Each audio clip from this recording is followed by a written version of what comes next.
So, check, you saw the video, and this is 3 months after. Okay, let's see what we got from PSA. So I actually know what the grading is already. And I'm not gonna pretend anymore kung ano yung grading.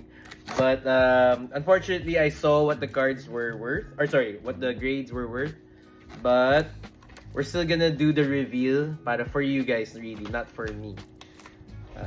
Ano lang, spoiler alert, I'm very happy. Yun na lang. So we're gonna start here. Okay? Oh my god. Ayan, my Nami is back! My Nami is back!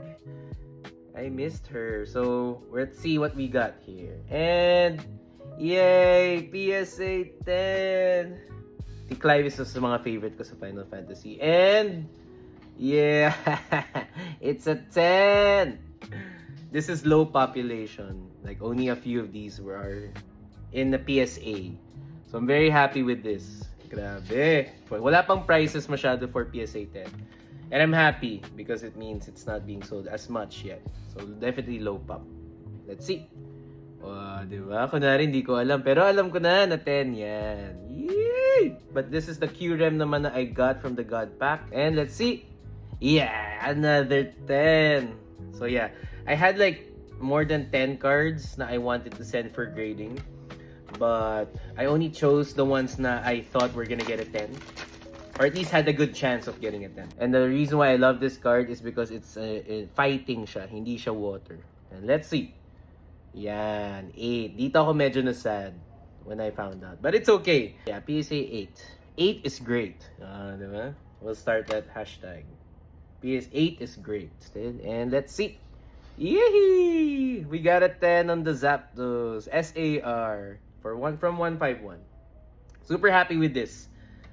Bought it in Japan and then I had it graded. And this one I pulled, and I think in my first ever V-Star Universe na box. So I'm very happy with that. Yeah, it's another 10. So the reason why I'm very happy, as you can tell, is that out of all these cards we only got 1 8, and the 6 the others were 10. Just want to say thank you to Hobby Stadium as well for making sure that my cards were delivered not so bad. 3 months. I thought it was gonna be like 4 or 5 months, but happy ako with the 3 months because I only paid for the standard. Stay tuned for more cards that I'm gonna send out for grade. Peace.